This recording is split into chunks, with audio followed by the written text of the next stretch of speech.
കൊച്ചിയിലെ 4 വയസ്സുകാരിയുടെ മരണം ശ്യാംചേട്ടൻ നമ്മളെയൊക്കെ വല്ലാണ്ട് ഉലച്ചൊരു വാർത്തയാണ്. പ്രധാനപ്പെട്ട 2 കാരണങ്ങളാണ് അതിനുള്ളത്. ഒന്നാമത്തെ കാര്യം കൊലപാതകി അമ്മ തന്നെയാണ് എന്നുള്ള കാര്യമാണ്. രണ്ടാമത്തെ കാര്യം ഈ പോസ്റ്റ്മോർട്ടം റിപ്പോർട്ടിൽ തെളിഞ്ഞ പീഡനത്തിൻ്റെ വിവരം, അതും കുട്ടിയുടെ അച്ഛൻ്റെ സഹോദരൻ. ഇപ്പോൾ നിലവിൽ എന്താണ് ഈ ഒരു കേസിൻ്റെ അവസ്ഥ? എന്താണ് ഈ സന്ധിക്കെതിരെയുള്ള എല്ലാ തെളിവെടുപ്പും കഴിഞ്ഞെന്ന് തോന്നുന്നില്ലേ? എന്താണ് ഇപ്പോഴത്തെ ഒരു ആ സ്ത്രീ സ്ട്രോങ് ആയിട്ടൊരു സ്റ്റേറ്റ്മെന്റ് കൊടുക്കുന്നില്ലെന്നേ. കാരണം പറയുന്നില്ല എന്ന് തോന്നുന്നില്ല വ്യക്തമായിട്ട്. ആ സ്ത്രീക്ക് അറിയാതിരിക്കുക എന്ന് പറയുന്നത് വളരെ ബുദ്ധിമുട്ടാണ്. ഒരു കുഞ്ഞിനെ ഇത്തരത്തിൽ ഉപദ്രവിക്കുന്നു എന്ന് അവരറിയാതെ പോകുന്നത് എന്തുകൊണ്ടാണെന്നുള്ളത് വലിയ ചോദ്യമില്ലേ? ഒരു കുഞ്ഞിനെ, അത്രയും ചെറിയൊരു കുഞ്ഞിനെ 1 വർഷത്തിലധികമായി ഇയാൾ ഉപദ്രവിക്കുന്നുണ്ട്. ഒരമ്മ അത്രയും പ്രായമുള്ള ഒരു പൊടിക്കുഞ്ഞിനെ ഒരു തവണയെങ്കിലും കുളിപ്പിച്ചിട്ടുണ്ടാവില്ലേ? തീർച്ചയായിട്ടും. ഒരു തവണയെങ്കിലും കുഞ്ഞിന് വേദന ഉണ്ടാകുമ്പോൾ അത് മനസ്സിലാക്കാനുള്ള ഉത്തരവാദിത്വം ഒരു അമ്മയ്ക്കുണ്ടല്ലോ. അല്ലെങ്കിൽ ഇവരെന്താ പറയുക, പൂർണ്ണമായും എന്താ പറയുക, ഈ ലോകത്തല്ലേ, പാരലൽ വേൾഡിൽ വല്ലതുമാണ് ഇവർ ജീവിച്ചത് ഇത്രയും കാലം? ഒരു അമ്മയ്ക്ക് ഇത് മനസ്സിലാക്കാവുന്ന കാര്യമല്ല ഉള്ളൂ. ഇപ്പം ഇവരുടെ അമ്മയുടെ ഒരു സ്റ്റേറ്റ്മെന്റ് പോലീസ് എടുത്തു. ഇവരുടെ അമ്മയുടെ ഒരു സ്റ്റേറ്റ്മെന്റ്, അവരുടെ അമ്മയുടെ സ്റ്റേറ്റ്മെന്റിൽ, പോലീസ് എടുത്തിരിക്കുന്ന സ്റ്റേറ്റ്മെന്റിൽ അവരുടെ അമ്മ പറഞ്ഞിരിക്കുന്നത്, മകൾ എന്നോട് പറഞ്ഞിട്ടുണ്ട് മരുമകൻ തിരുവനന്തപുരത്ത് ജോലി ചെയ്യവേ ഈ പറയുന്ന പ്രതിയായിട്ടുള്ള ആളാണ് വീട്ടിൽ കൂട്ടുകിടക്കാൻ വരാറുള്ളത്. അപ്പോ എൻ്റെ മൂത്ത മകൾ ഇളയ മകളോട് ചോദിച്ചു, എന്തിനാണ് അയാൾ അവിടെ വന്ന് കിടക്കുന്നതെന്ന്. തൊട്ടടുത്ത വീട്ടിലല്ലേ താമസം, അവിടെ ഒരു കരുതലിന്റെ ആവശ്യം എന്താണ് എന്നൊരു ചോദ്യം ഇവര് ചോദിച്ചു. ഈ മൂത്ത മകൾ ചോദിച്ചു എന്നാണ് അമ്മ പോലീസിന് കൊടുത്തിരിക്കുന്ന മൊഴി. അതെടുത്ത ഏർപ്പാടാ. അപ്പൊ എങ്ങനെയായാലും ഇവർക്ക് മനസ്സിലാക്കാവുന്നതല്ലേ ഉള്ളൂ, അറിയാൻ പറ്റുന്നതല്ലേ ഉള്ളൂ. അപ്പൊ അവരിപ്പോഴും ആ സ്റ്റേറ്റ്മെന്റിൽ ഉറച്ചിരിക്കുന്നില്ല. അവരെന്നല്ല, കുടുംബത്തിൽ മൊത്തം സ്റ്റേറ്റ്മെന്റിന് പ്രശ്നമുണ്ട്. അത് ആ അമ്മ, പിന്നെ കുട്ടിയുടെ പിതാവ്, പിന്നെ ഈ പറയുന്ന പ്രതി, പിന്നെ ആ ചുറ്റുമുള്ള ഇവരുടെ ഈ പറയുന്ന ആ വീട്ട് അയൽവാസിയൊന്നുമല്ല. അയൽവാസികളൊക്കെ ഇവനെ പിടിച്ചിടിക്കണം എന്നുള്ള ആഗ്രഹമുള്ളവരെ. ഇന്നലെ തന്നെ അവൻ നല്ല രീതിയിൽ ഇടി മേടിച്ചാണ്. പോലീസ് ഇല്ലായിരുന്നെങ്കിൽ അവനെ എടുത്ത് അവർ ചവിട്ടി കൂട്ടിയാരെ. ആ രീതിയിലുള്ള ആളുകളാണ്. സന്ധിക്കെതിരെ അതേ പ്രൊവോക്കേഷൻ തന്നെ ആയിരുന്നില്ല. എല്ലാ ആൾക്കാരും അതേ രീതിയിൽ സന്ധിക്കെതിരെ തിരിഞ്ഞു നിൽക്കുന്ന ഒരു അവസ്ഥയായിരുന്നു. അതെന്താണെന്നറിയുമോ? അതിൻ്റെ ഒരു പ്രധാനപ്പെട്ട കാര്യം, അവരൊക്കെ പാതിരാത്രിയിൽ മുഴുവൻ ഇവര് സമാധാനമായി പോലീസിന്റെ കസ്റ്റഡിയിൽ, ചെങ്ങമനാട് പോലീസിന്റെ കസ്റ്റഡിയിൽ കിടന്ന് ഉറങ്ങവേ ഈ പറയുന്ന നാട്ടുകാർ മുഴുവൻ, നാട് മുഴുവൻ അരിച്ചു പറക്കുകയായിരുന്നേ. ഇതുപോലെ സംഭവിച്ച പത്തനംതിട്ടയിൽ ഉണ്ടായിട്ടുണ്ട്. ഇതുപോലെയല്ല, വേറെ സംഭവം ഇതുപോലെ ഒരു നാട്ടുകാർക്ക് വലിയ പ്രൊവോക്കേഷൻ ഉണ്ടായ ഒരു കാര്യം ഉണ്ടായി. പത്തനംതിട്ടയിൽ ഒരു ചെറുപ്പക്കാരൻ കഴിഞ്ഞ ഇതേ സമയം മഴക്കാലമാണ്, വലിയ മഴ നടക്കുകയാണ്, പെരുമഴ. അപ്പം ഇവൻ എന്ത് ചെയ്യുന്നു വെച്ച് കഴിഞ്ഞാൽ, ഇവന്റെ ഒരു കൂട്ടുകാരന്റെ കയ്യിൽ ഫോൺ ഏൽപ്പിച്ചിട്ട് ആ പത്തനംതിട്ടയിലെ ഒരു പാലം, ഞാൻ സ്ഥലം പറഞ്ഞു കഴിഞ്ഞാൽ ഈ പയ്യനെ ഐഡന്റിഫൈ ചെയ്യും എളുപ്പം. ഇവൻ എന്ത് ചെയ്യുന്ന വെച്ചാൽ ഒരു പാലത്തിന് മേളിൽ കയറിയിട്ട് ആ ആറ്റിലോട്ട് എടുത്ത് ചാടി കളഞ്ഞു. റീലെടുക്കുക. അതായത് വലിയ പിന്നെ ഇതിലേക്ക്, വലിയ ഒഴുക്കിലേക്ക്, കുത്തൊഴുക്കിലേക്ക് എടുത്ത് ചാടുന്നു. കൂട്ടുകാരൻ ചാടുന്നു, കൂട്ടുകാരൻ വീഡിയോ എടുക്കുന്നു. പിന്നെ നരനിലെ പാട്ട് കയറ്റുന്നു. അതാ ഓഹോഹോ നരൻ പുതുജന്മം നേടിയ നീന്തി കയറുന്നു. ഇതാണ് ഇവൻ ഉദ്ദേശിച്ച സാധനം. ഇപ്പൊ ഒഴുകി വരികയല്ലേ, വലിയ കുത്തൊഴുക്ക്, പത്തനംതിട്ട മലയിൽ നിന്നൊക്കെ ഒഴുകി വരുന്ന കുത്തൊഴുക്കിൽ വെള്ളം വരുന്നിടത്ത് ഇവൻ എടുത്ത് ചാടി കളഞ്ഞു. അങ്ങനെ എന്തെന്ന് വെച്ച് കഴിഞ്ഞാൽ ഈ നാട്ടുകാർ മുഴുവൻ, അന്ന് മുഴുവൻ ഇവന് വേണ്ടിയുള്ള, രാവിലെ 11 മണിക്ക് ഇവൻ ചാടിയതാണ്. ഇവന് വേണ്ടിയുള്ള തിരച്ചിൽ വ്യാപകം. അതിന്റെ വീഡിയോ എപ്പോഴും ഒരുപാട് വന്നിട്ടുണ്ട്. അങ്ങനെ ഇവന് വേണ്ടിയുള്ള തിരച്ചിൽ ആ പാവപ്പെട്ട നാട്ടുകാർ മുഴുവൻ നടത്തി. ഇവരെയൊക്കെ ലീച്ച് കടിച്ചു. പലരുടെയും ശരീരത്ത് എന്താ പറയാ, ലീച്ച്, ഈ മറ്റേ ഇത് കുളയട്ട, രക്തം കുടിക്കുന്ന അട്ട, അത് കടിച്ചു. അപ്പൊ എന്താന്ന് വെച്ച് കഴിഞ്ഞാല് ഇവര് എന്നിട്ട് ഈ ചൊറിച്ചിലും ഇതുമൊക്കെ വെച്ചിട്ട് പലർക്കും ഇതിന്റെ ആണി ഇറങ്ങിക്കഴിഞ്ഞാൽ ഇത് അവിടെ ഇരുന്ന് പഴുക്കും. അങ്ങനെ, അല്ലെങ്കിൽ ഇതിന്റെ മറ്റേ എന്താ പറയാ, എന്തെങ്കിലും സാധനം കയ്യിൽ വേണം.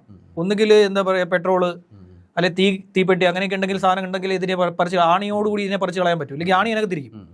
അങ്ങനെ കഷ്ടപ്പെട്ട് ഇവന് വേണ്ടിയുള്ള തിരച്ചിൽ വ്യാപകമായി നടത്തി. നാട്ടുകാർ മുഴുവൻ കഷ്ടപ്പെട്ട് ഇവൻ ഈറ്റയിൽ പിടിച്ച് കിടക്കുമായിരുന്നു. ഇവന്റെ കാലൊടിഞ്ഞു പോയി, ഒരു കാലൊടിഞ്ഞു പോയി. എന്നിട്ട് ഇവനെ വീട്ടിൽ കൊണ്ടുപോയി, ഇവനെ ആശുപത്രിയിൽ കൊണ്ടുപോയി. ആശുപത്രിയിൽ നിന്ന് ഇവൻ വീട്ടിലെത്തിയപ്പോൾ നാട്ടുകാർ സംഘം ചേർന്ന് നിന്നിട്ട് ഇവന്റെ ഫോൺ എടുത്ത് തല്ലി പിടിച്ചളഞ്ഞു.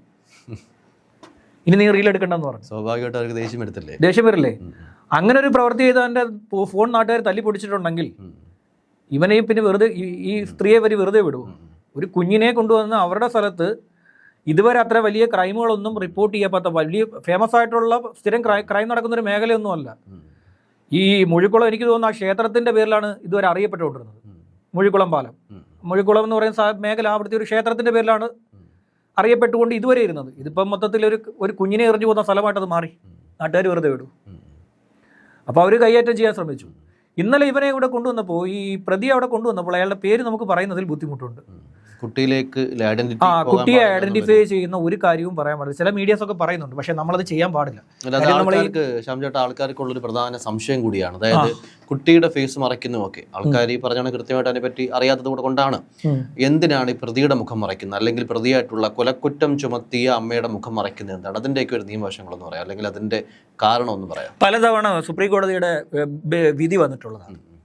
സുപ്രീം കോടതിയുടെ വിധിയിൽ സുപ്രീം കോടതി തന്നെ നേരത്തെ ഉത്തരവിട്ടിട്ടുള്ളതാണ്, ലൈംഗിക അതിക്രമ കേസുകളിൽ പെട്ടിട്ടുള്ള സ്ത്രീകളുടെയോ കുട്ടികളുടെയോ ഇര എന്ന് പറയുന്നത് പുരുഷനാകാം, പ്രായപൂർത്തിയാകാത്ത കുട്ടിയാകാം, പെൺകുട്ടിയാകാം, ചിലപ്പോൾ യുവതിയാവാം, പ്രായമുള്ള സ്ത്രീ, ആരും ആയിക്കോട്ടെ, ഇരയെ ഐഡന്റിഫൈ ചെയ്യുകയോ ഇരയിലേക്ക് എത്തുന്ന വിവരങ്ങൾ പുറത്തുവിടുകയോ ചെയ്യാൻ പാടില്ല. അങ്ങനെയാണ് മകളെ പീഡിപ്പിച്ച അച്ഛന്മാരുടെയൊക്കെ രക്ഷപ്പെടുന്നത്. മകളെ അച്ഛൻ പീഡിപ്പിച്ചു എന്ന് പറയുമ്പോൾ നമുക്ക് എന്താ സംഭവിക്കുന്നത് വെച്ച് കഴിഞ്ഞാൽ, പീഡനം നടന്ന സ്ഥലത്തേക്ക് പോകാനോ റിപ്പോർട്ട് ചെയ്യാനോ പറ്റില്ല, പ്രതിയുടെ പേര് പറയാൻ പറ്റില്ല, പ്രതിയുടെ തെളിവെടുപ്പ് നമുക്ക് റിപ്പോർട്ട് ചെയ്യാൻ പറ്റില്ല, പിന്നെ ബ്ലർ ക്യാമറ നമ്മൾ പിന്നെ ഫോക്കസ് ഔട്ട് ചെയ്യേണ്ടി വരും. അങ്ങനെ ചെയ്താലേ നമുക്ക് റിപ്പോർട്ട് ചെയ്യാൻ പറ്റുകയുള്ളൂ.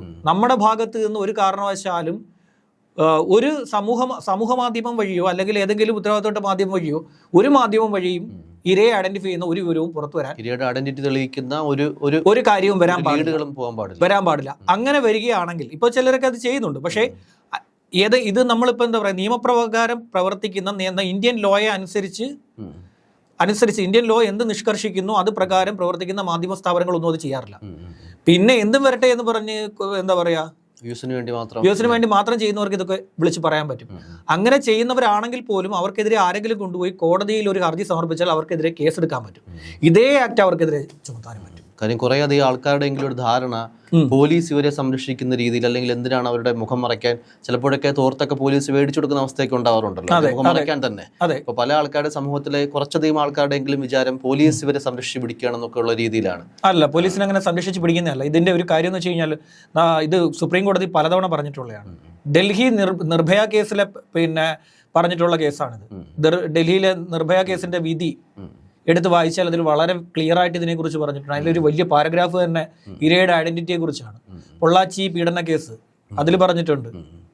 ആ കേസിലും പറഞ്ഞിട്ടുണ്ട്, ഇരയുടെ ഐഡന്റിറ്റി വെളിപ്പെടുത്തി എന്ന് പറയുന്ന വിഷയത്തിൽ വളരെ ഗുരുതരമായിട്ട് അവിടുത്തെ മാധ്യമങ്ങൾക്കെതിരെ കേസെടുത്തിട്ടുണ്ട് കോടതി. ഒരു മന്ത്രി AIDMKയുടെ മന്ത്രി ഇരയുടെ പേര് വിളിച്ച് പറഞ്ഞു. വലിയ പ്രശ്നമായി മാറിയതാണ്. ദീർഘകാലം അതൊക്കെ വലിയ വിഷയങ്ങളായി മാറിയതാണ്. അപ്പോൾ അതുകൊണ്ടാണ് ഈ ഇരയെ നമുക്ക് ഒന്നും പറയാൻ പറ്റില്ല. അതായത് നമ്മൾ അയാളെ സംരക്ഷിക്കുകയല്ല, നമ്മൾ കുട്ടിയെ പൊതിഞ്ഞു പിടിക്കുകയാണ്. ആ കുട്ടിയെ നമ്മൾ പൊതിഞ്ഞു പിടിച്ച് സേഫായിട്ട് വെക്കാൻ ശ്രമിക്കുകയാണ്. പക്ഷേ ഇപ്പോഴത്തെ ഒരു വലിയ പ്രശ്നം എന്ന് വെച്ച് കഴിഞ്ഞാൽ, ഇത്തരം പീഡന കേസുകൾ വരുമ്പോൾ പോലും നമ്മളൊക്കെ എത്ര മറച്ചു പിടിച്ചാലും ഈ സോഷ്യൽ മീഡിയ ഇത്രയും ശക്തമായ കാലഘട്ടത്തിൽ ഇരയുടെ ഐഡന്റിറ്റി പുറത്തു വരും. ഉറപ്പാണ്. കാര്യം ഒന്നോ രണ്ടോ മൊബൈൽ ക്യാമറകളോ അല്ലെങ്കിൽ ക്യാമറകളോ, അതെ, ഏതെങ്കിലും ഒരാൾ ഇതെടുത്ത് പബ്ലിഷ് ചെയ്യും. ഒരു വ്യക്തി, ഏതെങ്കിലും ഒരു ഇൻഡിവിജ്വൽ ആയിരിക്കും, അല്ലെങ്കിൽ വാട്സപ്പിലെ ഏതെങ്കിലും ഗ്രൂപ്പുകളിൽ, ഇപ്പോൾ നമ്മുടെ മേഖലയിൽ ഒരു പെൺകുട്ടിക്കെതിരെ ഒരു അതിക്രമം ഉണ്ടായി, മാധ്യമങ്ങളിലൊക്കെ വാർത്ത വന്ന് ഇതിങ്ങനെ ചർച്ചയായിക്കൊണ്ടിരിക്കവേ നമ്മുടെയൊക്കെ ഈ പറയുന്ന പോലെ നാട്ടിലെ ഏതെങ്കിലും ഒരു വാട്സപ്പ് ഗ്രൂപ്പ് കാണും. ആ വാട്സപ്പ് ഗ്രൂപ്പിലുള്ള ഏതെങ്കിലും ഒരു വേടല ഈ കുട്ടിയുടെ ഫോട്ടോ എടുത്ത് ഈ കുട്ടിയാണ് സംഭവത്തിൽ ഉൾപ്പെട്ടത്, ആരും ഷെയർ ചെയ്യരുത്. അല്ല, ഇവർ ഷെയർ ചെയ്ത് 10,000-4,000 പേരുള്ള ഗ്രൂപ്പിലായിരിക്കും ഇത് കൊണ്ടിട്ട് കൊടുക്കുന്നത്. ആരും ഇത് ഷെയർ ചെയ്ത് കളയരുത്, ഈ കുട്ടിയാണ് പീഡിപ്പിക്കപ്പെട്ടിട്ടുള്ളത് എന്ന് പറഞ്ഞ് കൊണ്ടിട്ട് കളയും. അതായത് ഇരയുടെ ഐഡന്റിറ്റി ഇപ്പോൾ എങ്ങനെയായാലും പുറത്തു വരും. അതാണ് പലരും ഈ പറയുന്നത് പോലെ ഈ ഇത്തരം കാര്യങ്ങളിൽ കുറച്ച് പിന്നോട്ട് വലിയാനുള്ള കാരണം. ഇവിടെ സംഭവിച്ചിരിക്കുന്നത് ഇര മരണപ്പെട്ടു എന്ന് പറയുമ്പോൾ, ഇര എന്ന് പറയുമ്പോൾ തന്നെ അതിനകത്ത് വലിയൊരു ദുഃഖം. ആ കുഞ്ഞ് തനിക്ക് നേരിട്ട അതിക്രമം എന്താണെന്ന് പോലും അറിയാതെയാണ് ആ കുഞ്ഞ് പോയിരിക്കുന്നത്. പ്രായമായിട്ടില്ലല്ലോ. എന്താണ് തന്നോട് തൻ്റെ ചെറിയച്ഛൻ എന്നോട് എന്ത് ചെയ്തു, എന്തിനാണ് എൻ്റെ അമ്മ എന്നെ ഇവിടേക്ക് വലിച്ചെറിഞ്ഞത് എന്നുള്ള കുറേ ചോദ്യങ്ങൾ ബാക്കി നിർത്തിയിട്ടാണ് ആ കുഞ്ഞ് പോയിരിക്കുന്നത്. അതിന് മനസ്സിലായിട്ടില്ലത്. എന്നിട്ട് ഞാൻ വളരെ ശക്തമായി പ്രതികരിക്കാനുള്ള, അന്ന് ഞാൻ മുൻപൊരു ചർച്ചയിൽ സംസാരിച്ചിരുന്നു. ചിലരൊക്കെ ആ കുഞ്ഞ് മരണപ്പെട്ടത് നന്നായി, ഈ പിശാചുകൾക്കിടയിൽ നിന്ന് പോയല്ലോ എന്നൊക്കെ പറഞ്ഞു. അങ്ങനെയൊന്നും പറഞ്ഞു കൊടുക്കാൻ പാടില്ല. അത് ഇവിടുത്തെ നീതിയാണ്. ആ കുഞ്ഞിന് ജീവിക്കാനുള്ള അവകാശം ഉണ്ടായിരുന്നു. ബാക്കിയുള്ളവർ പോകട്ടെന്നേ, ചെയ്തവരൊക്കെ പോകട്ടെ, എറിഞ്ഞവരും പീഡിപ്പിച്ചവരും ഒക്കെ പോകട്ടെ, പോയി ചാടട്ടെ. മുഴിക്കുളം പാലത്ത് ഇപ്പോഴും നല്ല ഒഴുക്കാണ് അടിയിലൂടെ. ചാലക്കുടി ഇപ്പോഴും നല്ല കുത്തി ഒഴുകിക്കൊണ്ടിരിക്കുക, പോയി ചാടട്ടെന്ന് ഇതൊക്കെ. പിന്നെ കുറേയധികം ആൾക്കാരെങ്കിലും ശ്യാംചേട്ടാ നമ്മളെ എന്താ വല്ലാണ്ട് ചിന്തിപ്പിക്കെന്ന് പറയാൻ പറ്റത്തില്ല, ആൾക്കാരുടെ ചിന്തകൾ പോകുന്ന രീതി പറഞ്ഞതാ. ഈ അമ്മയിലേക്ക് അല്ലെങ്കിൽ ഈ എന്താ പറയുക, ഈ കൊച്ചച്ഛൻ തന്നെയാണ് പ്രതി എന്നറിയപ്പെടുന്ന സാഹചര്യത്തിൽ അമ്മ രക്ഷകയായി അല്ലെങ്കിൽ മുന്നോട്ടും ഈ കുട്ടി പീഡിപ്പിക്കപ്പെടാതിരിക്കാൻ വേണ്ടി അമ്മ ചെയ്തതാണ്, ഒരു മാതാവ് അങ്ങനെയാണെന്നൊക്കെയുള്ള രീതിയിൽ ഒരുപാട് ആൾക്കാർ. പിന്നെ ഞാനിത് സംഭവം എന്ന് വെച്ച് കഴിഞ്ഞാൽ ഇത് സത്യം ഗ്ലോറിഫൈ ചെയ്യുന്നത്, അവർ ഗ്ലോറിഫൈ ചെയ്യുന്നത് ഒരു കൊലപാതകിയാണ്. ആ കൊലപാതകി നടത്തിയ അതിക്രൂരമായ ഒരു കൊലപാതകം. എന്താ പറയുക, സ്വന്തം കൈ ഒക്കത്തിരുന്ന ഒരു കുഞ്ഞിനെ വലിച്ചൊരു പുഴയിലേക്ക് എറിഞ്ഞ ഒരു സ്ത്രീയാണ് ഇവിടെ ഗ്ലോറിഫൈ ചെയ്തത് കുറെ പേര് ചേർന്ന്. എന്നിട്ട് അതിനൊരു മ്യൂസിക്കും BGM ഓടിച്ചിട്ട് അടിക്കണം എല്ലാത്തിനും, സത്യം അതിനൊരു മ്യൂസിക്കും. എന്നിട്ട് ഒരു റിപ്പോർട്ടിൽ പറഞ്ഞിരിക്കുകയാണ്, പിന്നെ എന്താ, അവരെ ഞാൻ രക്ഷിക്കുകയായിരുന്നു ചെയ്തത്. സതേ സിനിമയിലെ ഡയലോഗ്, സതേ സിനിമയിൽ മോഹൻലാൽ കുട്ടികളെയൊക്കെ കൊന്നിട്ടൊരു ഡയലോഗ് പറയും, ഞാൻ അവരെ രക്ഷിക്കുകയായിരുന്നു. ഈ ഡയലോഗ് അടിച്ചു മാറ്റിയിട്ട് ഈ സ്ത്രീ അത് പറഞ്ഞെന്ന്, ഇത്രയും കാട്ടിക്കൂട്ടിയ സ്ത്രീ അവിടെ ചെന്നിട്ട് ഞാൻ എൻ്റെ കുഞ്ഞിനെ രക്ഷിക്കുകയായിരുന്നു. അങ്ങനെ പറഞ്ഞാൽ തന്നെ ആദ്യത്തെ അടി കൊടുക്കണം. ഇത് ഒരു കുഞ്ഞ് പീഡിപ്പിക്കപ്പെട്ടെന്നോ അല്ലെങ്കിൽ ഒരു കുഞ്ഞ് ഉപദ്രവിക്കപ്പെട്ടതോ എന്നും ഒരു കുഞ്ഞിനെ കൊല്ലാനുള്ള റൈറ്റ് അല്ല. ഒരു കുഞ്ഞിനെ കൊല്ലാനുള്ള റൈറ്റ് അല്ല നിങ്ങൾക്ക് യാതൊരു അവകാശവുമില്ല. നിങ്ങളുടെ കുഞ്ഞായിക്കോട്ടെ, നിങ്ങളുടെ ഉദരത്തിൽ പിറന്ന, നിങ്ങൾ നൊന്ത് പ്രസവിച്ച, നിങ്ങളുടെ വയറ്റിൽ ചുമന്ന നിങ്ങളുടെ കുഞ്ഞായിക്കൊള്ളട്ടെ എന്ന് വെച്ച് നിങ്ങൾക്ക് ആ കുഞ്ഞിനെ കൊല്ലാനുള്ള ഒരു അവകാശവുമില്ല. നിങ്ങളുടെ കുഞ്ഞ് കളങ്കപ്പെട്ടു എന്ന് ആര് പറഞ്ഞു? നിങ്ങളുടെ കുഞ്ഞ് കളങ്കപ്പെട്ടു എന്നുള്ള ചിന്ത നിങ്ങളെടുത്ത് എറിഞ്ഞു എന്നൊക്കെ പറഞ്ഞിട്ട് ഭയങ്കര ഗ്ലോറിഫൈ ചെയ്യാൻ ഇത് എത്ര പേര് ചെയ്യുമെന്നറിയാമോ ഈ പ്രവൃത്തി? ഞാനിത് മുൻപ് ഒരു ചർച്ചയിൽ പറഞ്ഞു, ഒരു ക്രൈം, ഒരേ പാറ്റേണിൽ ഒരു ക്രൈം നടക്കുകയാണെങ്കിൽ അതേ പാറ്റേൺ പിന്നെ ഉപയോഗിക്കപ്പെടും. അതെ, ഒരു കുഞ്ഞിനെ കൊന്നത്, ഒരു കുഞ്ഞിനെ കൊല്ലുന്നു, പിന്നെ ഒരു കുഞ്ഞിനെ അമ്മ കൊല്ലുന്നു, കുഞ്ഞിനെ അമ്മ കൊന്നുകൊണ്ടേയിരിക്കുന്നു, ഈ പാറ്റേൺ ഉപയോഗിക്കപ്പെടും. എന്നിട്ട് ഓരോരുത്തരും ഓരോ കാരണം പറയും. അതെന്തേ തീരും? ഏതവസ്ഥയിൽ ചെല്ലും? കുഞ്ഞിനെ രക്ഷിക്കാനാണോ സൗമ്യ 2 മക്കളെയും കൊന്നു കളഞ്ഞത്? പിണറായിലെ സൗമ്യ 2 മക്കളെയും കൊന്നു കളഞ്ഞല്ലോ. എന്തിനാണ് സൗമ്യ മക്കളെ കൊന്നെന്ന് കേസിന്റെ ചൈത്ര തെരേസ ജോൺ ആ കേസിന്റെ അന്വേഷണ ഉദ്യോഗസ്ഥയാണ്. ചൈത്ര തെരേസ ജോൺ എഴുതി വെച്ചിരിക്കുന്ന റിപ്പോർട്ട് എടുത്ത് വായിച്ചു നോക്ക്. വളരെ ക്ലിയർ ആയിട്ട് പറഞ്ഞിട്ടുണ്ട്, കാമുകന്മാരുമായിട്ടുള്ള സ്വതന്ത്ര സഞ്ചാരത്തിനും പ്രണയ സല്ലാപത്തിനും തടസ്സമായി മാറിയ മകൾ ഐശ്വര്യയെ സൗമ്യ കൊലപ്പെടുത്തിയെന്നാണ് എഴുതി വെച്ചിരിക്കുന്നത്. രാത്രിയിൽ ഉണർന്ന ഐശ്വര്യ അമ്മയ്ക്കൊപ്പം 2 ചെറുപ്പക്കാരെ ബെഡിൽ കണ്ടു. അത് ചോദ്യം ചെയ്ത ഈ കുഞ്ഞ് കരഞ്ഞപ്പോൾ കുഞ്ഞിനെ ഈ സൗമ്യ മർദ്ദിച്ചു. പിന്നാലെ കുഞ്ഞിനോട് കലിപൂണ്ട സൗമ്യ എലിവിഷം കൊടുത്ത് കുഞ്ഞിനെ കൊന്നു എന്നാണ് ചൈത്ര തെരേസ ജോണിന്റെ റിപ്പോർട്ട് എഴുതി വെച്ചിരിക്കുന്നത്. എടുത്ത് നോക്ക്. എല്ലാ അമ്മമാരും കുഞ്ഞിനെ രക്ഷിക്കാൻ ചെയ്ത പ്രവൃത്തിയാണ്. അതെന്താ കുഞ്ഞിനെ രക്ഷിക്കാനാണോ സൗമ്യ ചെയ്തത്? ലിജി, ഇടുക്കിയിലെ ലിജി, ഒരുപാട് കേസസ് ഉണ്ട്. ലിജി എന്തിനാണ് ചെയ്തത്?